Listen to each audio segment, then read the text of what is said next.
Hey everybody, sorry I'm late. Should we go ahead and get started?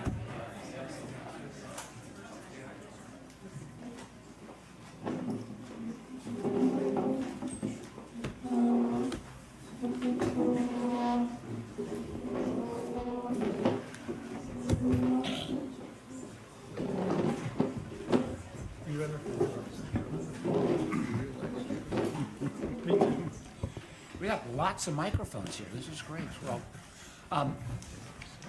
who all's here from? My name is Mark Warner, by the way, and I'm grateful that everybody's here. Don and I are putting this roundtable together because, obviously, an extraordinarily serious issue. I want to, first of all, where's our friends from Virginia Tech? There you are, Tom. Well, Tom, you're doing more of the drone stuff. But I was thinking, we're at the Virginia Tech Innovation Center, so I want to thank our hosts and for all the great work. And again, I think the last time I was here, no, I gotta get a water, but the last time I was here, I think it was still under construction. So I'm anxious to get all of the, at least at this level, all of the views.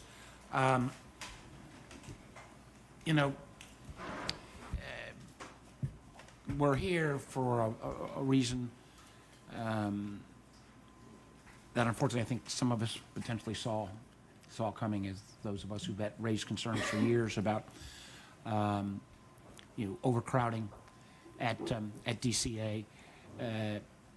Not saying there was relationship to this particular tragedy, but on January 29th, 67 lives were lost. And I particularly appreciate Mr. Collins being here so that he can reflect on the sense of the families, and I'm sure the personal loss that you all still feel every day. The challenge that we all know is that air traffic in the greater Washington area is extraordinarily crowded. It gets, pardon me? Can you speak up? It's really Okay. Usually that's not my problem. On this one, this is for the media, right? The microphone's for the media, that one is for. Oh. Okay. This is, hello? That doesn't sound louder. Hello? All right. They're the same. They're the same, okay. I'm gonna speak up louder. Normally I'm not charged with that cause, but welcome everybody again. And if you didn't hear, I wanted to thank Virginia Tech, but I also particularly wanted to thank Mr. Collins, representative of the families, 67 lives cruelly lost on the night of January 29th. I can still very vividly remember I was coming from an event in DC. Like Don, we both live in Old Town, and I was driving by the airport as we just saw a massive amount of red lights rushing to the airport. And I do want to, again, thank the first responders from that night, because we had a lot of jurisdictions with Maryland, DC, the feds, local police departments, others. All those divisions disappeared that night. And Don and I were, you may have got there that night. I came, I think we were both back again like at 7 o'clock the next morning when we realized the extent of the tragedy. What we've got to figure out is, and have the mindset, frankly, of never again. We know this airspace is crowded. There are 13 million, Jack, I think, enplanements every year, DC and Dulles combined, and that doesn't even count what's going on at BWI, and with Tombo and others here, that's even before we think about some of the additional unmanned traffic that is going to be in all of our airspace. So What I want to hear from the experts around the table, and I'm glad that my friend Adam Evan from the state is here, and Kanak and others from the city of Alexandria are here, folks from city of Alexandria, city of our county of Arlington are here. What can we do? We have put on the Senate side legislation in. There's a bill that I've got with Senator Cantwell that looks at all the component parts. Senator Cruz has got another bill. I think that's frankly good in terms of different alternatives. But we've got to make sure we have the force to bring legislation to bear to become law. Part of this is not related to the legislation, but it does worry me with the kind of level of cuts that are being made by this administration to the federal government and to the workforce. How we're going to get the personnel in terms of FAA, air traffic controllers, and others whose really job is the front line of keeping us safe. When I get to those comments, I hope you'll speak a little bit about the ability to still recruit talent.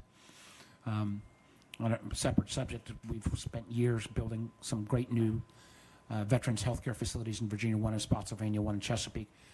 They're only a third staffed at this point because how many people want to go work at the VA if you're under the threat of constant firing? So how we do recruitment in terms of air traffic control and FAA is extraordinarily important. But I don't want to go on too long. I've got lots of details on the legislation that we've got involved, and Nicholas from my staff is here with a lot of great details. But with that, why don't I turn it over to my friend Don? But we'll go from me to Don to Adam, and then I'd like everybody else to go around and introduce themselves and give a short presentation on your views here, and then let's get a conversation going. Don? Senator, thank you very much. I should also acknowledge him. He is my congressman, and we do have a bit of a distinction on a slightly lighter note. I think I beat him by about 3 blocks. So many of the men and women we work with,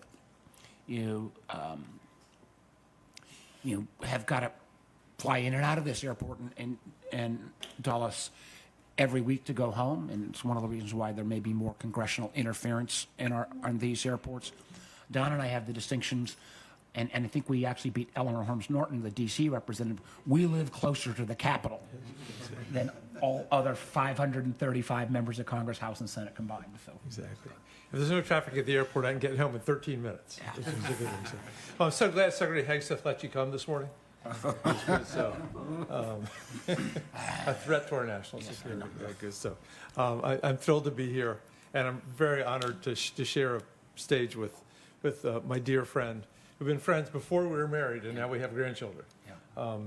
I spent one of the best years of my life working on the potential presidential campaign of the most popular governor in Virginia history, which turned out to be better in chair of the Intel Committee and all kinds of good stuff. But yeah, you're one of my heroes and a dear friend. And thank you, all of you for being here. This is we're Democrats, but this is very much not a partisan issue. It's a shared responsibility that transcends party lines, geography, technology. And every time we board a plane, we have to trust that we've built a system that's going to get us there. So we want to thank all the engineers, the mechanics, the air traffic controllers, the flight crews, safety inspectors, even Jack Potter, for taking us this long. And we've seen real progress. The Commercial Aviation Safety Team, CAST, has helped reduce fixed-wing commercial aviation fatalities by over 80% through data-driven collaborative initiatives. I think one of the reasons why the crash was so upsetting was because it had been so long since we'd had one. We'd forgotten what it was like. But the work's never done. And Matt, thank you so much. Just to have a representative of the families and the victims here tonight, this morning, is very, very important. At the heart of all this, is the congressional work we do on rigorous oversight, continuous improvement, meaningful accountability. We asked the Army for a pause, immediate pause on helicopter training flights near the airport and to decrease helicopter traffic in the region. We've done this, again, in a bipartisan way. They paused all unnecessary helicopter traffic, and DoD is reducing helicopter flights by up to 10%. We do have people down south on the Parkway who are upset about the new helicopter routes, but they're away from the airport, which is the most important part. We asked the FAA to review the total flight volume of DCA to determine if capacity levels are pushed too far. I actually had a nice phone conversation with Secretary Duffy about trying to do at DCA what they'd done at Newport News, or Newport, in terms of reducing. He said it wasn't in his bailiwick, but, and on the House Transportation and Appropriations Committee, delegate, our Congressman Subramaniam, Amo, and I successfully secured language requiring DOT to conduct an independent safety review of DCA's airspace, civil and military coordination, operational safety. And if flight volume is found to be untenable, we want to call on the FAA to reduce those flight volumes. As Jack has told us years and years again, this is airport designed for 14 million, doing 25 million per year, and the busiest runway in the United States. We'd also requested the Department of Transportation's OIG, the Inspector General, to conduct an audit of the collision in addition to the forthcoming NTSB report. And with Senator Warner, we called for the Army's Office of Inspector General to conduct a similar audit. The Army IG turned us down. So last week we submitted an amendment to the NDAA for fiscal year 2026, requiring the Department of Defense's Office of Inspector General to complete this audit. The NDAA comes to the floor this week. Lots of amendments. We'll be working hard on all this stuff. Finally, the FAA reauthorization included valuable modernization for the air traffic control system. Everything from runway maintenance to surface awareness initiatives. But we've all got to get it done. As we've known for a long, long time, FAA modernization has been something that has, I think, been around most of my adult life. There's a lot more to do and to make it happen. So we're really grateful that you're here and eager to learn from all of you. So. Adam? Thank you. Thank you, Senator Warner and Congressman Beyer, for convening us, and also not just for your work today, but for long before January, being focused on flight traffic and safety, and also the work that your staffs have done on airport noise for the residents of this area. You know, safety is paramount, but that is notable that you have been calling for reforms and to flight congestion long before this tragedy occurred. This is largely a federally and the Airports Authority run facility, but I'm happy to be here to listen and see what we can do to assist. Thank you. Thank you. Why don't we start with, Matt, why don't you start to kind of give us a sense of your loss, so that as we go around and talk about the technical and things we can improve, we remember that in many ways the tragedy that took place on January 29th is what forced this issue to the forefront, something that some of us have been talking about, concerned about for some time. But please, Mr. Collins. Thank you, Senator Warner, and thank you, Congressman Beyer, for having me here today. My name is Matthew Collins. I lost my younger brother, Christopher, at the young age of 42 on January 29th. And what started for me as a, how can I honor my brother's memory, has really turned into, I've met a number of other families from this flight, been working with a number of other members of the flight on trying to make improvements, and now it's more, how do we honor these 67 people? It's not all about my brother now. It's how do we honor these 67 people, and how do we prevent something like this from ever happening again? And I'm not going away. We're not going away. We want to see change, and you're going to keep seeing us until change starts happening. But thank you, Senator Warner, for convening this today and inviting me to be here. Thank you. I would say this, so it's, and Don and I at the federal level, and Adam at the state level, we're committed to having that honor. We had an amendment in the bill that I was not too happy about, that came within one vote that would have, restored some of the, candidly, I think, terribly ill-advised funding cuts to MWA that were slipped into a bill in terms of trying to, in a sense, double the rent that Airports Authority pay to the federal government, and would have restored that, and part of those dollars would have gone to a permanent memorial to the victims of Flight 5342. So why don't we start over here, and Carlos, we'll end up with you, Jack, because, or maybe, do you want, well, maybe we ought to start with you, because you set the stage overall. Okay, so I'm Jack Potter, the CEO of the Metropolitan Washington Airports Authority. So I have Reagan and Dulles airports under my jurisdiction. We're federally owned airports. Let me just start out by saying, I've expressed it to Matt, that I'm very, very sorry for your loss and, you know, all the families who've lost and loved ones, families and friends. That's what this is all about. You know, our hearts reach out to you, and we were all there that night, and I tell you, it was a very, very tragic night, something we all have to work very hard to make sure is never repeated again, and I think we're all committed to that. I would say that we at the Airports Authority are part of the NTSB investigation, so I can't comment on anything specific to that. Prior to the Airports Authority, I was the Postmaster General for 10 years, and so I've been at the Airports Authority for about 15 years. The safety at the airports is paramount. It's our top priority. We work very hard to do our part at the airport, whether it's runway safety and movement of traffic on the ground at the airport. I will just say I want to thank both you, Congressman Bayer, Senator Warner, for all of your actions and the actions on the part of everyone on Capitol Hill that are trying to address this issue.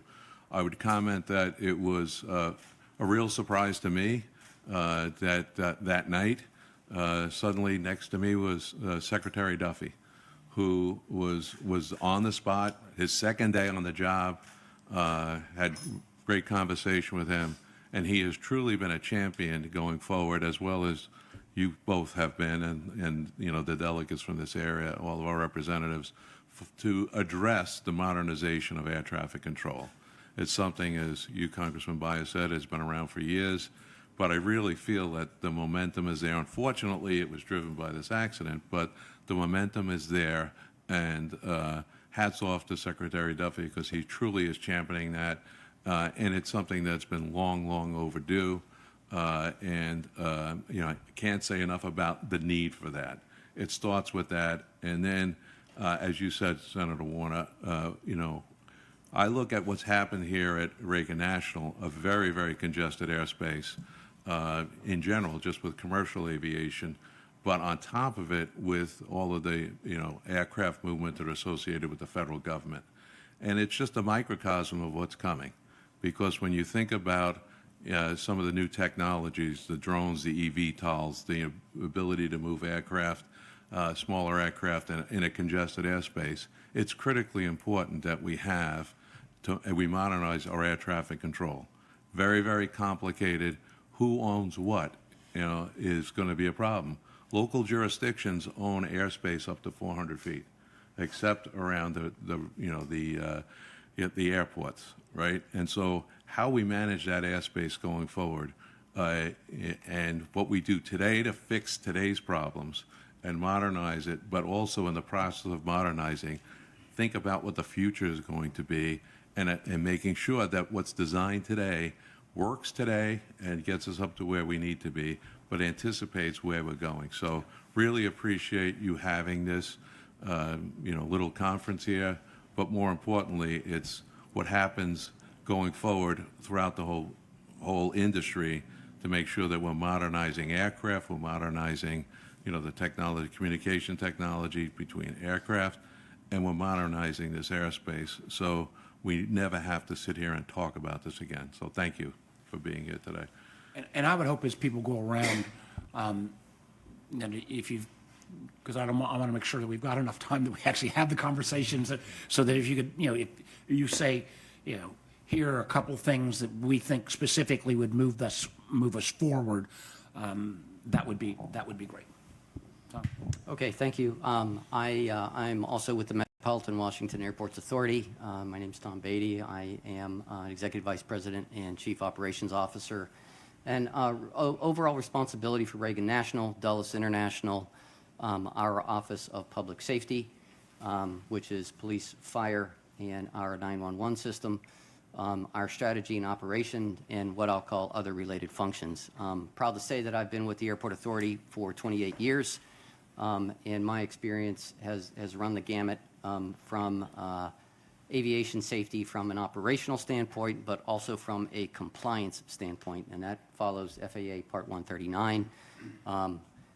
Typical type projects, anywhere from the planning to design construction, but just to name a few, I think maybe some of you are aware of the recent runway rehabilitation we just completed over here at National Airport over a year ago.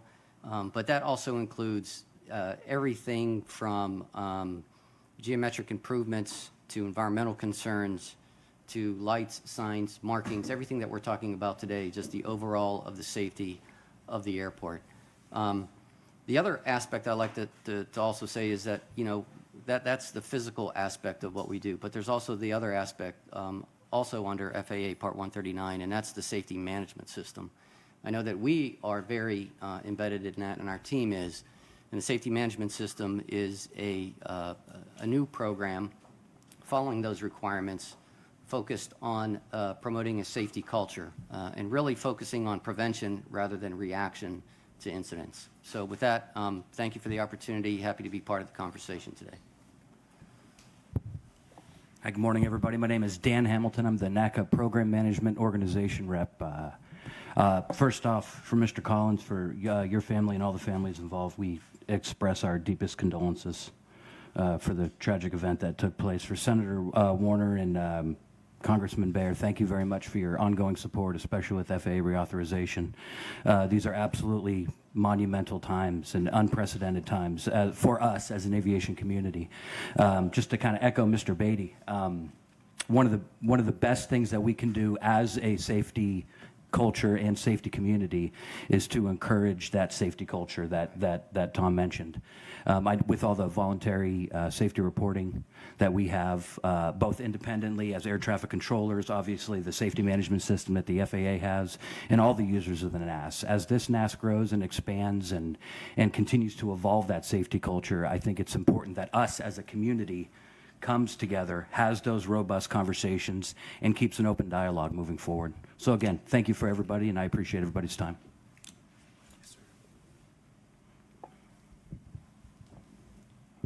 Hey, good morning, everyone. My name's Tom Bo Jones. I'm the director of the FAA designated UAS test site in Virginia, which Senator Warner helped stand up coming out of the 2012 FAA Reauthorization Act. I first want to say to Mr. Collins, thank you for being here, for representing the families. I'm sorry that a tragedy like this has to happen. You know, aviation, oftentimes rules and regulations sadly are written in blood. That's an unfortunate truth, but I'm hopeful that here today, for your brother's legacy, we can make some differences in aviation safety. I started my career as an Army Black Hawk pilot.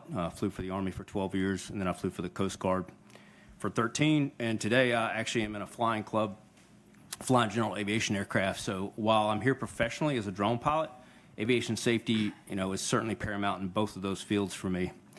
I think first I want to say, Senator Warner and Representative Beyer, thank you for putting this forward, this proposed legislation. I think the thing that really I want to focus on from a professional capacity as a test site director is your provision on closing some of the allowances that allow military aircraft not to broadcast ADS-B. And coincidentally, I think this aligns nicely with the new drone rulemaking, which some of you may or may not be aware of. There's a notice of proposed rulemaking that came out last month. It's called Part 108, and the provision in that rule that aligns nicely here is that all drone pilots have to give way per 91-113 to all other aircraft. And that's fine. Drone pilots are fine with being in that seat. In order to do that, drone pilots need to be able to detect other aircraft. There's a number of technologies that are in development to try to make that happen, but the best technology that already exists that we've tested that does really well is ADS-B, because it's network. We can see plenty of aircraft coming from plenty of distances. So in that new provision in Part 108 suggests that aircraft that are operating beneath 500 feet, not near airports, will have the right-of-way as long as they have ADS-B broadcasting. They will have the right-of-way over drones. And so it's a provision that's trying to encourage that we step into modern times and all pilots, because it's not just military, there are some pilots that don't have ADS-B that are outside of certain areas that don't require it. All pilots will be able to have drones avoid them if they're broadcasting. So that's in that proposal. I would encourage folks to pay attention to that. It closes on October the 6th, and it aligns really nicely with the provision here, which is to try to close some of those, I won't say loopholes, but some of the robustly used provisions that allow military aircraft not to broadcast ADS-B. No, So it's thank a you. loophole. We all Okay. call it ADS-B, military DOD loophole. We gotta close Loophole. it. All right. Thank you, Senator Warner, and thank you for having me here. Mr. Collins, thank you for being here. Senator Warner, Representative Byer, thank you for the invite. Tim Johnson, assistant professor for aviation and air traffic control at Hampton University, and also the program director. Also retired Air Force as an air traffic controller. And then just last year, I was on the National Academy's staffing for air traffic control staffing. So we just finished that, which I'm sure you just recently got to see. Why am I at the table? So throughout my career, it's all about training. And being an air traffic CTI school with the FAA, we're partners with the FAA, we teach the curriculum that the FAA teaches. However, to be a part of FAA, to be a controller, you have to go to Oklahoma. You have to go to Academy, centralized location. To be a pilot, you can go many different locations.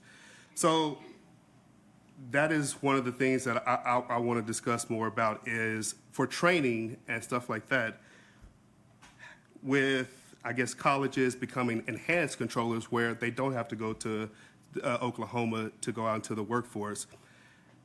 The burden is still on those universities instead of, finding funding and grants to get simulators become enhanced that they have at Oklahoma. So that's one of the things that, if we're going to get more people out into the workforce for that training to get all that, we need more people there. And right now, Oklahoma, it's just not enough. So for more colleges to become enhanced, let's get that funding that the same, pilot simulators and things of that can also have.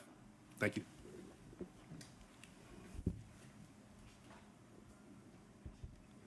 Good morning. Kent Lewis. I'm the flight safety manager at Hampton University. And first, Mr. Collins, I'd like to thank you for being here and being the voice for the families and friends of the flight that evening. We've been in that situation before myself with some of my friends, and I know it's not a great space to be, but I know that what you're doing will lead to great things down the road, and I appreciate your effort and all that of all the other family and friends that are chipping in to push this forward for continuous improvement. Senator Warner and Representative Byer, thank you for providing this venue for this discussion to open. This is an area I've been studying since the 1980s when I was a Lance Corporal in the United States Marine Corps, and they gave me my first safety position as the Technical Publications Officer for the squadron. So had positions of increasing responsibility through the Marine Corps with attending the Aviation Safety Officer course and being the Director of Safety for Marine Corps Station Yuma, Arizona, when I retired in 1999. I flew helicopters in the Marine Corps and also fixed wing, was a flight instructor, and then went to work for Delta Airlines. And in working with the Airline Pilots Association, which is the largest air safety organization, volunteer organization in the world. I'll steal some of your thunder. Developed human factors and safety management system courses, worked with the FAA with Dr. Don Arndt, developing the first SMS programs for the airlines back in mid-2000s. So to see these programs become online is great, but we have a lot of work to do. We want to get to the highest level in these systems, which is level 4, which is a continuous improvement level where we have the culture where we can talk openly and we trust each other and we can start checking boxes off with the NTSB list that they give us every few years and correct those things. So thank you for having this discussion today. Hey everyone, good morning.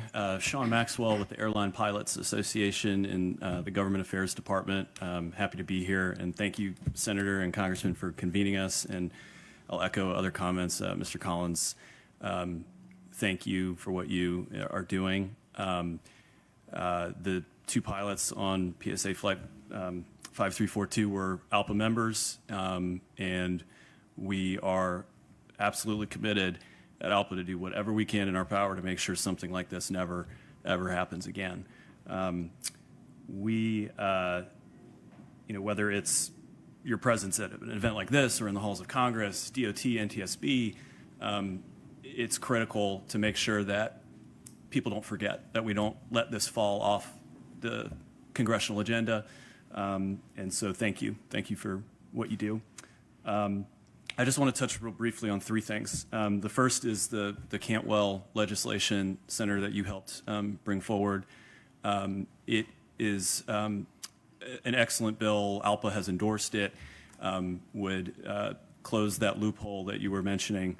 And I also just want to point out that it is more comprehensive than the cruise bill. The cruise bill has a lot of good things in it too, but the Cantwell bill has a more aggressive timeline for implementing ADSB in equipage. There's a strong retrofit requirement for commercial aircraft, which is absolutely critical. And the other thing is there's several good provisions in that legislation on staffing, right? And we can talk about technology and we can talk about infrastructure and ATC modernization, but without, we need more controllers, right? We need to make sure there are enough FAA technicians to maintain and upgrade this equipment. And the Cantwell bill looks at that as well. So thank you for your role in bringing that forward, and we hope that serves as the model going forward. The second piece, just real briefly on air traffic control modernization. Like others have said, it's unfortunate it takes a tragedy for government to get in gear, right? But it is, we have a critical moment here and an opportunity to do this, and it's complicated and it's complex and it's going to take many years, but it has to get done. The $12.5 billion that Congress has already provided is an excellent down payment, but we know we will need more funding. We also know that, frankly, FAA is going to need to execute better than they have in the past.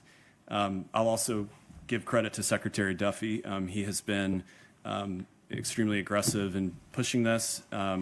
He's been open and accessible to us and our leadership, and I think for most folks around the table. But we're going to need a more detailed plan from DOT about how they plan to execute this. And we're going to need eventually more funding. Lastly, I just want to bring up aeromedical issues, especially surrounding mental health for pilots and controllers. It's something that there were some good steps taken in the recent FAA reauth bill, but for so long, if a pilot or a controller is suffering from a health issue, particularly in the mental health space, they have been disincentivized to speak up and do the right thing. And we need pilots to be able to, no one here is talking about, a severe illness or mental condition. Obviously, if you are going to be entrusted to fly an aircraft or to control and separate airplanes, there are going to be disqualifying medical conditions, and that's appropriate. But we're talking about things like stress, anxiety, depression, maybe it's a marital issue or going through a loss of a family member. These are things that people go through, and pilots and controllers have been, for far too long, they have to jeopardize their career when they raise their hand and say, hey, I need help. So there is legislation. It's called the Mental Health in Aviation Act. It is bipartisan. It's actually already passed the House Transportation Committee. It would require FAA to implement a number of consensus recommendations from an expert panel that the FAA convened to look at this process to make sure that pilots and controllers, when they submit their medical documentation and they're cleared by their doctors, that it won't take 6 or 12 or 18 months for them to get cleared to go back to their careers. It's also authorizes some additional funding and staffing at FAA to make sure they have the medical expertise they need. So I believe Senator Duckworth and Senator Hoeven are planning to introduce companion legislation in the Senate. I just wanted to flag that as well. Thank you again for convening us, and looking forward to the discussion. Thank you, Senator Warner, Congressman Beyer, for convening this roundtable. My name is Stephen Shems. I'm the Government Affairs Director for the Association of Flight Attendants. We represent flight attendants at 20 airlines, 50,000 members nationwide. To Mr. Collins, we also represented the flight attendants on the PSA flight. So our futures are entwined forever, and we will work with you to make sure that we never forget the tragedies that occurred and that we make the fixes that are necessary. I do want to echo a lot of what's been said around the table, that this is about shared responsibility and shared agenda, and that we all need to make sure that we're working together. Flight attendants, pilots, air traffic controllers all need to be talking, looking out, and making sure that we are speaking up when we say something that is not right, and to feel that we have the right and the privilege to do so. I will say that on safety management systems, they're great and they work and they're well, but we need to make sure that any management system or aviation safety systems protocols are non-punitive. They used to be that you would just come out and report if you saw something wrong, and so that it could be corrected and fixed, but we are seeing now a move towards punitive actions taken against people who speak up and speak out. And so if we want to have a true safety culture, you have to be able to speak openly and honestly about the issues. Happy to be here and happy to participate in any discussions that come across the table. Thank you. My name is Carlos Aguirre. I'm with the Professional Aviation Safety Specialist. I'm the Secretary Treasurer. I've worked at Miami Air Route Traffic Control Center as a system specialist and also at the FAA Command Center in Warrenton before assuming my position as Secretary Treasurer for PASS.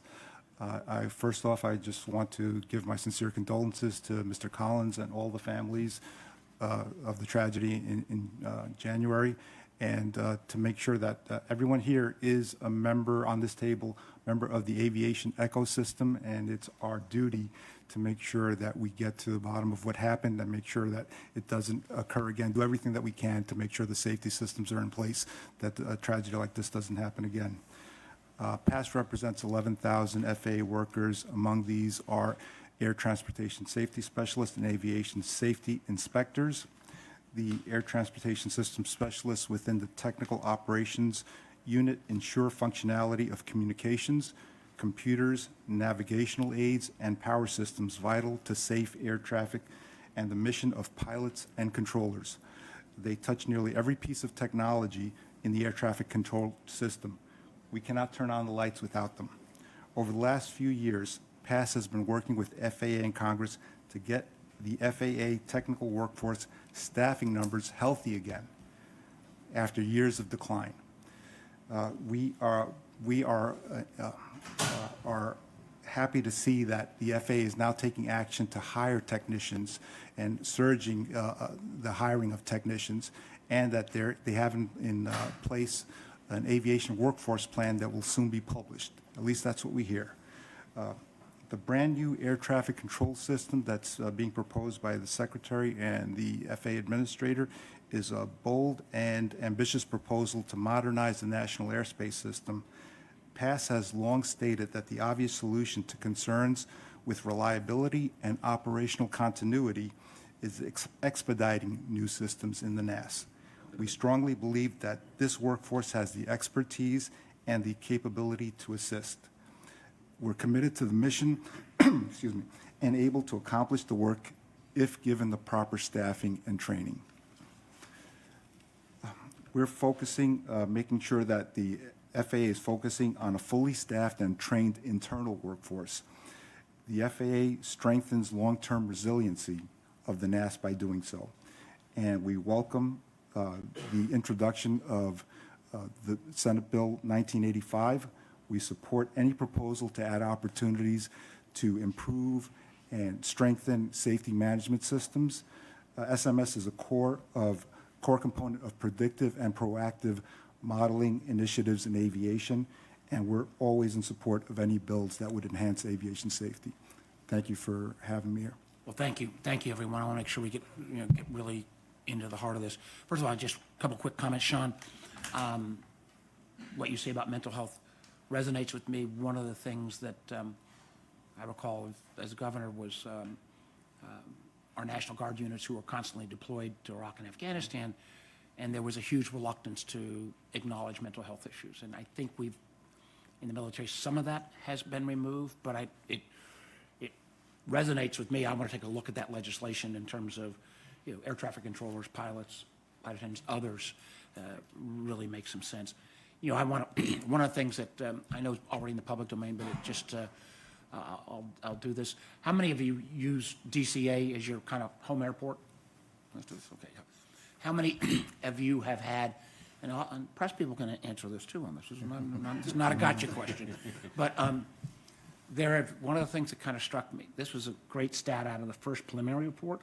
Between October 21 and December of 24, there were 15,214 near midair incidents between planes and helicopters at DCA.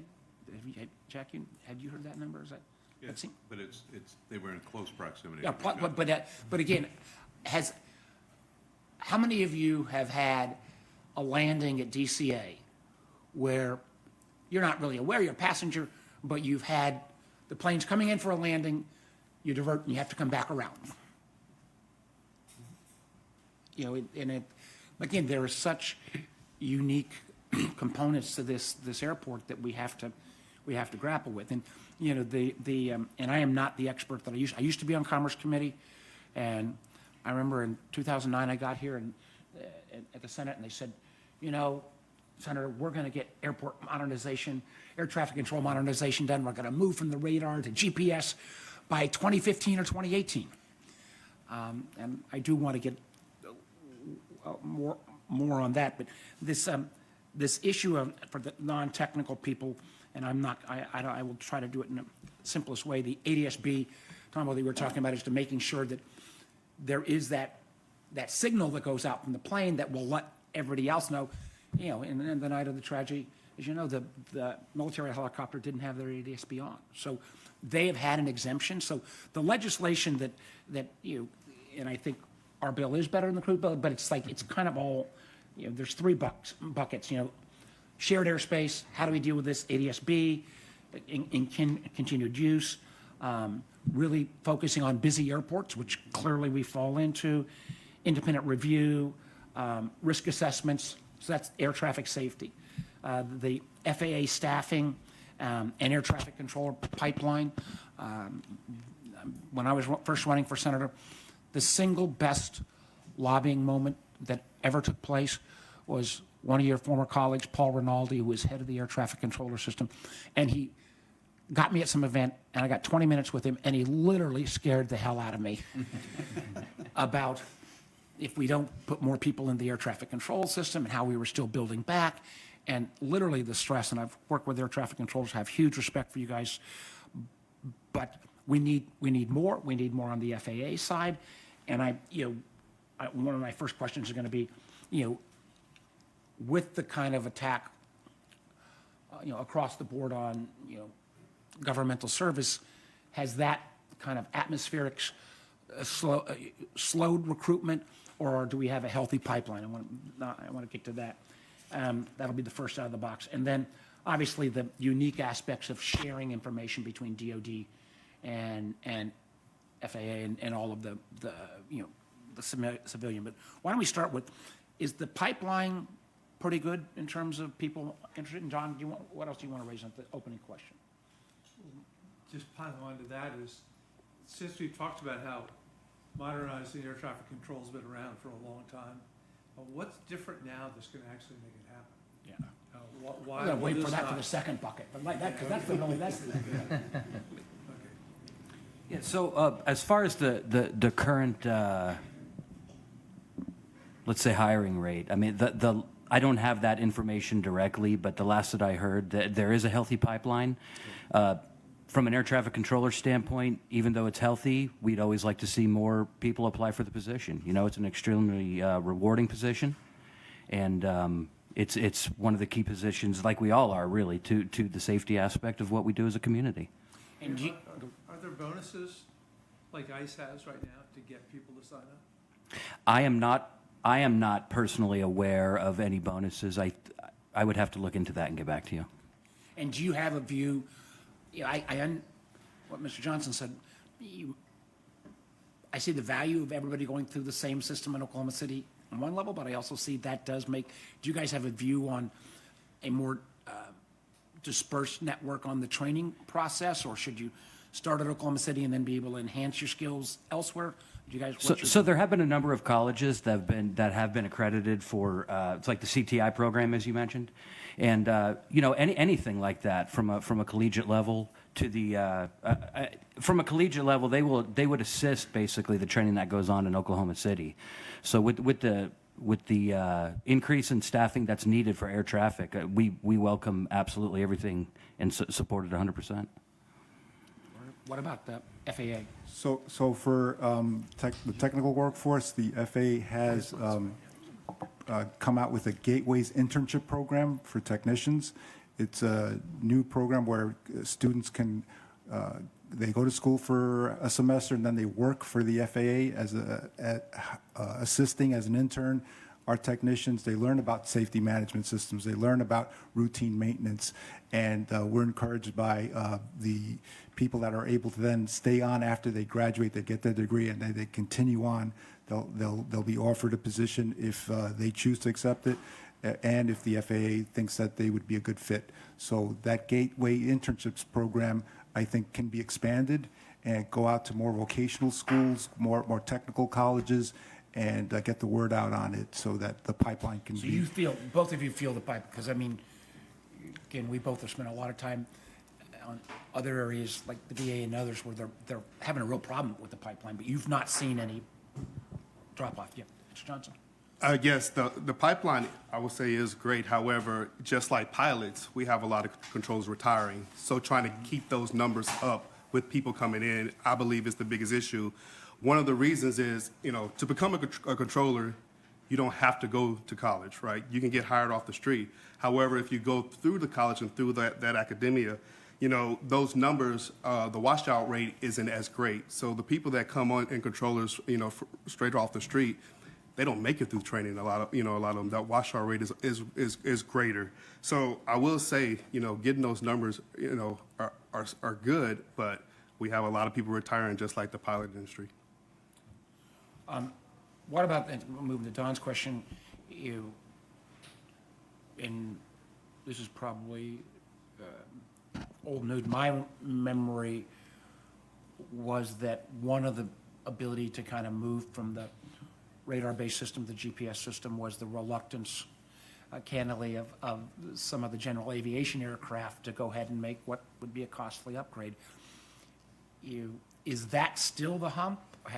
How far are we getting towards, actually a GPS versus,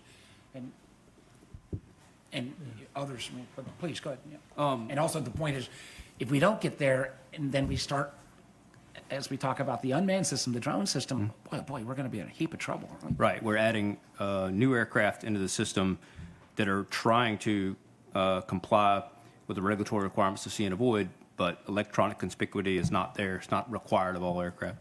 To speak specifically to... It is on drones, though, right? Isn't it? You got to have that signal on a commercial drone? It's not required, and actually, drones don't broadcast ADS-B out for fear of spectrum saturation, and since they're required to give way to all their aircraft, they're not required to have ADS-B in, but if they're going to fly beyond line of sight, that is a common provision that the FAA approves waivers on, so it's very common to have ADS-B. But underneath 400 feet where drones fly, do they pop up on, are they being registered anywhere in the air traffic system? They do not. There is currently not a system where a drone is allowed to broadcast on a system that already exists within the FAA.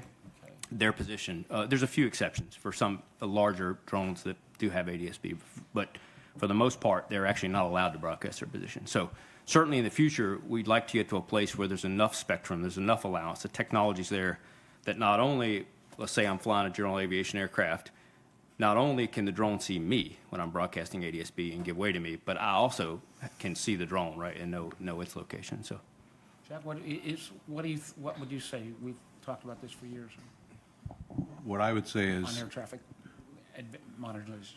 you have to have the will to manage.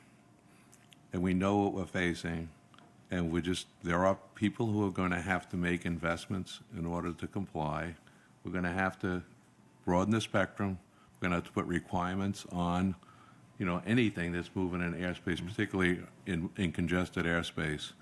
And I think that we got to get past what I would call a political issue here, and just, again, have the will to say this is the way it has to be done if we're going to be safe.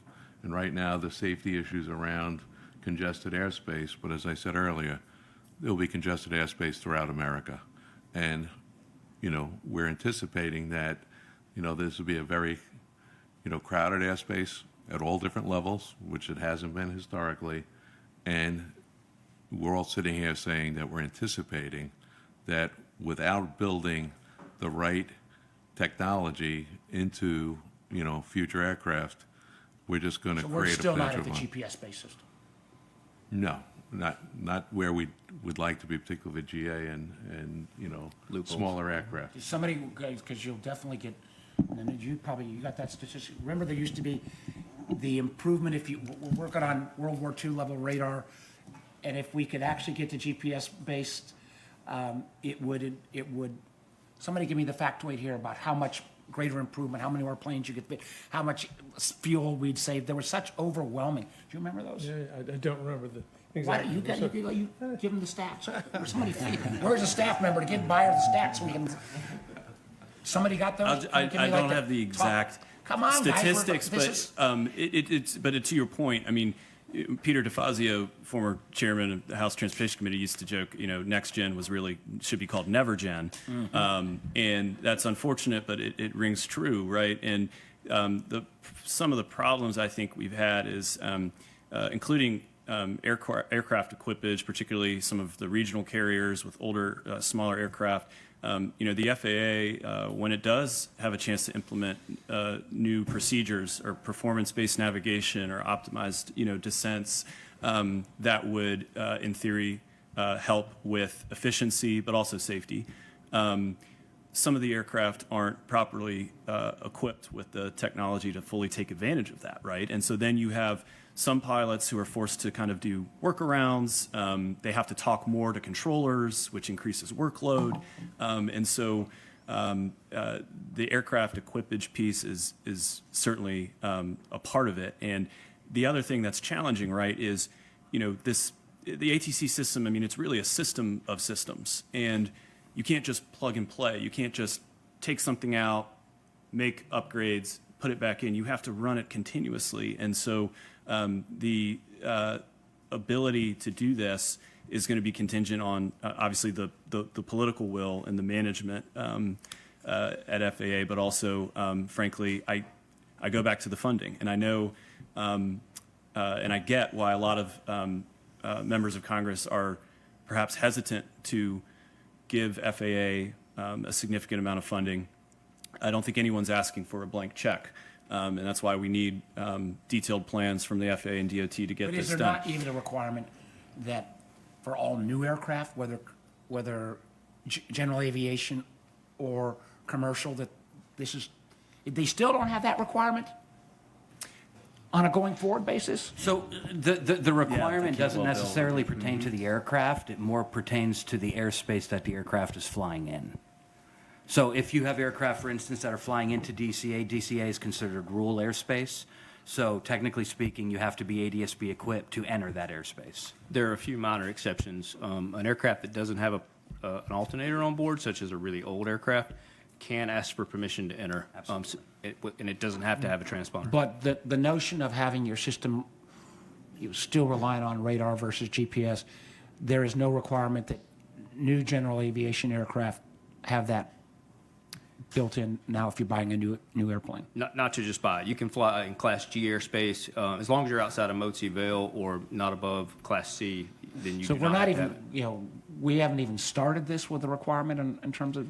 Well, but to your point, I mean, in the more congested airspace and the busier airspace, it's I would say, I defer to you all, but I would say it's very So rare it is to going to be not never be gen. ADS-B. We're never going to get there. If you don't start at some point saying, you Right. know, so the legacy systems are starting to. And the retrofit, I mean, that's why with the Cantwell bill and the retrofit requirements are so important. And the commercial fleet, I mean, ADS-B out is fairly ubiquitous on the commercial side, right? And I'll go to John next, but I just want to, I wish we had that for folks that are not experts.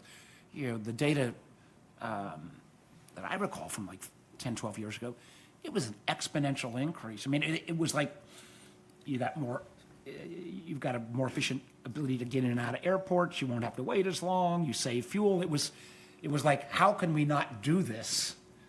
And then when you say, you know, when we have GPS-based solutions for every other transportation method, but all right, take it away now. Just on NeverGen, so one of my favorite brother-in-laws left, he was CIO at Department of Commerce and left in 2012 to go work on the Next Gen project. And that was like 13 years ago now.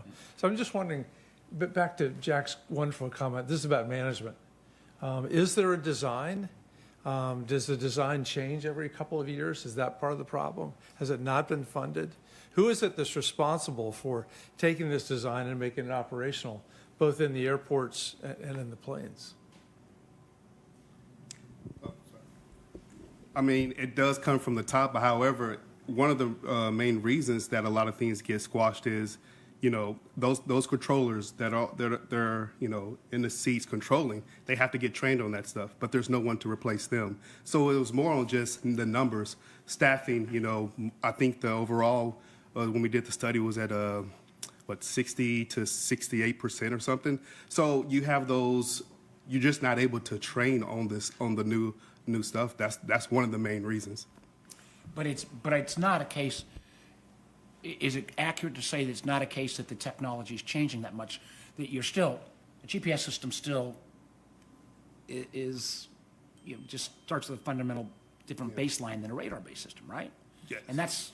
And we've brought it into all other aspects of life. I mean, we've got transmitters on all our cars. What have other parts of the world? One of the things that when I was again more familiar with this, you know, there were other parts of the world that had frankly moved forward. Are parts of the world that does have a mandated GPS system? And I will say, the last 5 years of my career, military, I was in the UK. I was stationed in the UK. They did go to a lot of satellite based. When it worked, it worked. However, when it wasn't working, how do you fix it? You know, that was one of the issues that they came to. Ground based, yes, you're able to, you know, get the maintenance out there. It's up and running. You know, it's down for maybe a few hours or a few days. But the difference, I think, right now would be, and I'm going to get way over my skis, is that umpteen years ago, the level of satellite constellation was much smaller than what it is today. Oh, absolutely. So you could build redundancy. So anything, I want to make sure we hit a number of topics, and if there's certain things that we've not hit, but we'll go back. Anything else on this system? Just one sentence, which is that, you know, as we talk about GPS, there's still the urban legend about people passing little slips of paper back and forth in air traffic control.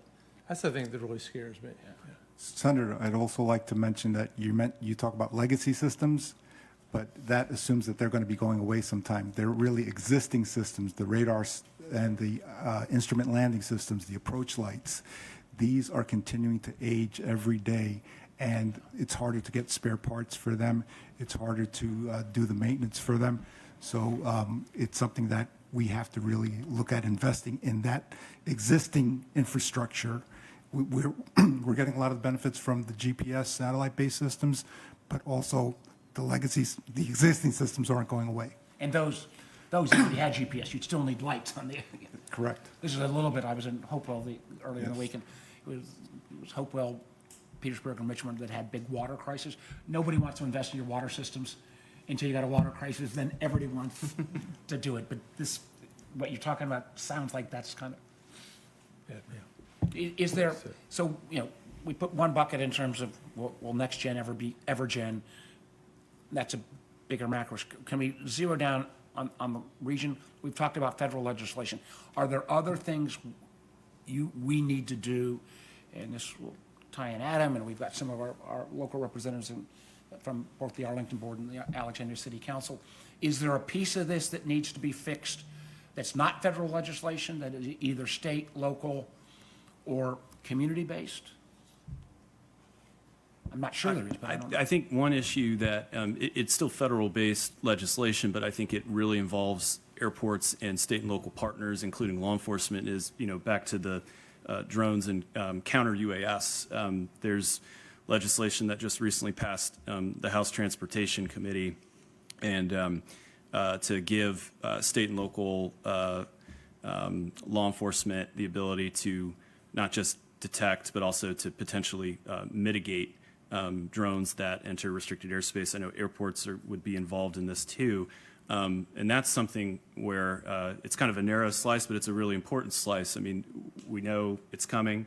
We need to safely integrate these new aircraft and drones. But I tell you, if one flies too close to Dulles and then you're shutting down, that airspace until we can figure out where it's coming from. Is this a threat? Is this an accident? And it just takes, one drone to get sucked into an engine to cause a horrible, horrible problem. Well, yeah, and you're right, and we deal with that on an occasional basis. In the technology the way it works today, it is detected. Our police department then is able to go out and find the person. But other than that, the mitigation part, no, there is no mitigation as far as what we can do as an airport authority to pull that down, have it land. We're not able to do that at this point. And let me just, for those of you who don't, we haven't had a lot of that up here, but some of you may remember, like a year ago, there were reports of all these drone swarms around New Jersey. We literally had it over Langley and some of our military installations down in the peninsula. Weeks of drones. My fear was some of these might have been Chinese drones that ultimately there was a couple of people arrested, but we didn't have any protocols, so there was no rules of engagement. So, and what was just kind of crazy, it was not like a one-night flyover. It was like 3 weeks straight. And there were no rules of who's responsible. Is it the military base? Is it the local police department? So there is movement here, but that's something that's going to, but then that's still going to require federal legislation. I can't blame Adam on that or locality. Senator, thanks for having us. Introduce yourself so everybody knows. County Together, Alexandria City Council. And I would reiterate what you just brought up with the drones. I don't feel that at the local level we're fully equipped to be able to deal with it. And as we've seen with AI and with other technology advances, it's very difficult to try and keep up. So I would definitely be looking to State Senator Eben to work together for the local and state initiatives, because we look at Amazon, we look at other delivery groups. They've already been test modeling this, right? How do we take drones to deliver things? And then that just adds on to people's personal uses, and then people that are using it for nefarious reasons. And we have to be able to react. Our own police force is trying to figure out how do we utilize drones. I believe in Alexandria we have at least 2, but we're still trying to figure out, how high can we go? Where can we fly them? What are the privacy issues around it? So I think there's a lot of legislation that still needs to be figured out. But frankly, at the local level, we're not totally prepared to handle. So we definitely need some support on that. And I do think it's going to, luckily again, Virginia Tech's a leader on this, and we do have delivery systems down in Blacksburg and Montgomery County. So They did a demo here too before the building was built. Back then it was still just a lot. Great. I'd like to share just along those terms, not to get us too far off track, but remote ID was a regulatory requirement that came out that requires all drones as of 2 years ago to broadcast basically license plate information. It is not perfect by any means, and we were actually just asked by the FAA to reevaluate and develop a test method so that to try to improve or to ensure that the remote ID broadcast on these drones is actually doing what it's supposed to do. And so there's a recognition that there's certainly a shortcoming in being able to, law enforcement entities or anyone being able to detect the presence of a drone and then know who's flying it and which drone it is, which is a great step in the right direction. So this technology just needs improvement. I know we're kind of, I'm getting the hook already, but we're winding down a little bit. But we've asked most of the questions.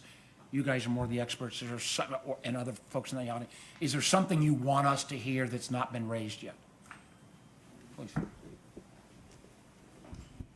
One of the things we have right here in the great state of Virginia is NASA Langley Research Center. So I was hoping, it would be nice if they'd have been here today. But with their advanced air mobility and unmanned traffic management research that's going on down there, we certainly want to partner with them and get them going. They're also pushing forward teams on in-time aviation system-wide safety systems where we talk to each other so that we can give what they term actionable intelligence to adaptive agents, to airline pilots and air traffic controllers. Because in every one of these mishaps that we've looked at through the years, there's been a piece of information that's been missing to the right person at the right time, but in the meantime, they're just covered up in noise from NOTAMs and other systems. So if we can find the signal in that noise, then we can get that to the right people. They can make the right decisions at the right time. That signal was not available January 29th. We have been, Don and I both been trying to make sure that we don't lose that basic research that's going on at Langley. It's real.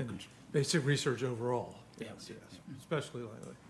Others that we've not, all right, Bayer, Warner, say all this stuff, but you didn't address X, or you need what's wrong in Bill Y. What else should we be? What else do you want us to know? I like to push for just more funding for air traffic control simulators. That is the biggest holdup, especially with taking the burden off Oklahoma City to train controllers. We need to get more controllers out and in there, and the way to do it is we're on the right track. Enhanced Air Traffic Collegiate Training Initiative. We are at ATC High School looking to become enhanced. I think they're about, 5 or 6 now? But the burden is on the university. So that means the university has to come up with the funds to get those simulators. However, for pilot simulators, there's a lot of grants for that.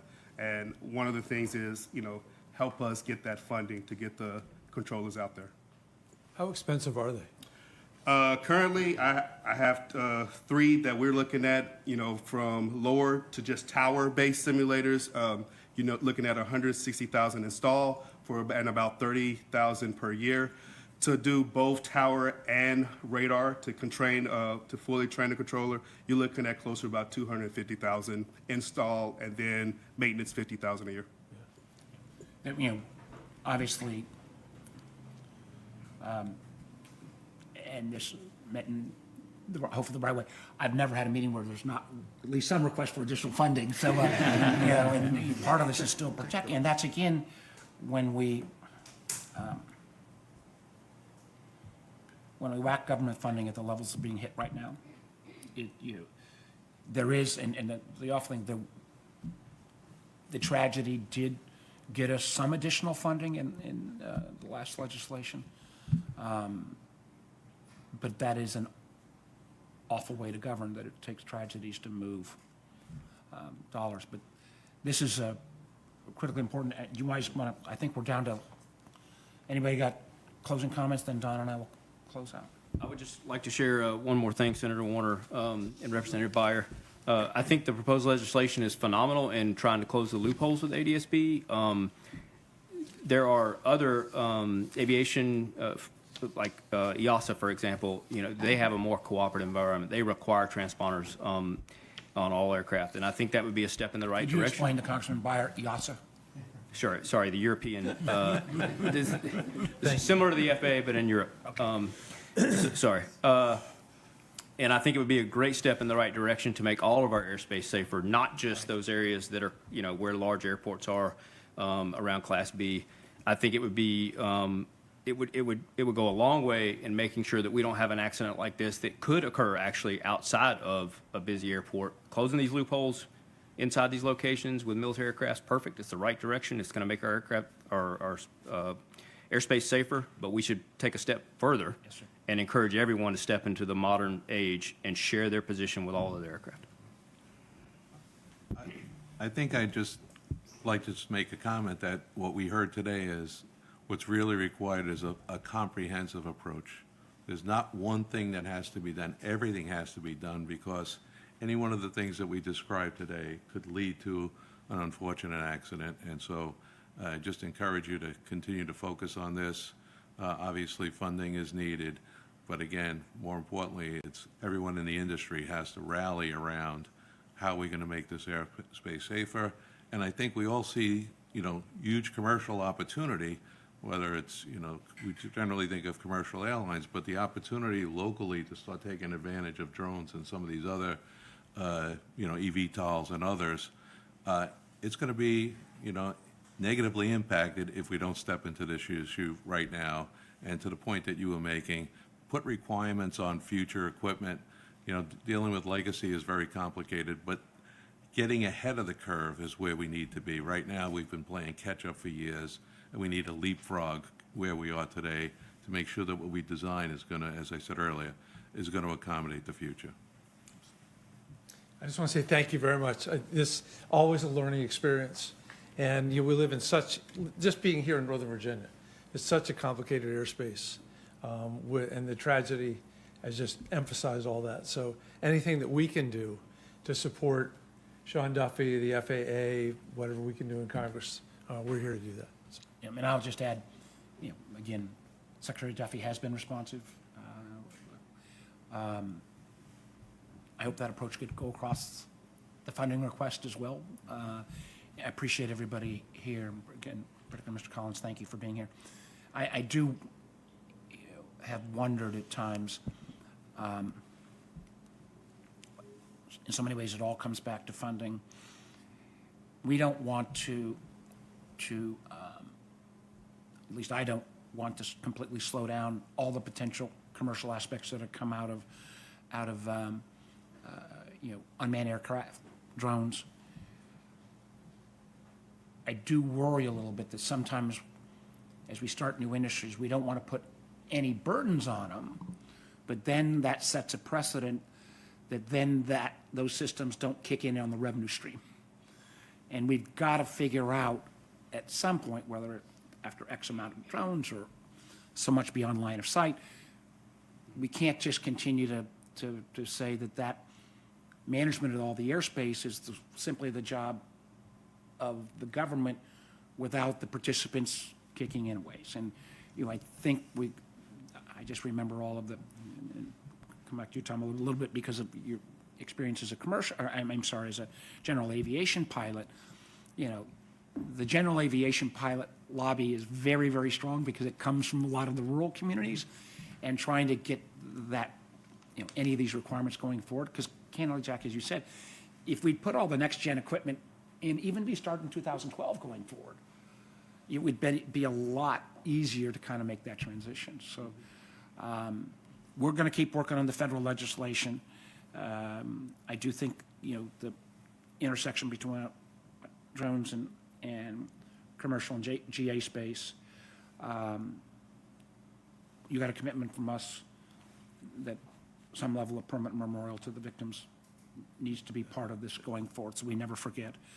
And both of our offices, I know Rachel, and got some folks, Nicholas and others from my staff here, and Jackie, others, we're open for business on this. So keep us informed. Let us keep pushing the legislation. If there is a slowdown on the human pipeline, I'd like to hear, because these, whether it's FAA or air traffic controllers, this is not something you can flick a switch and say, okay, we're going to go out. This is a little bit of a jab comment. Unlike the ICE officers who now the administration has decreed only need a 47-day training period because the president is the 47th president, you can't do that with air traffic controllers and FAA safety experts.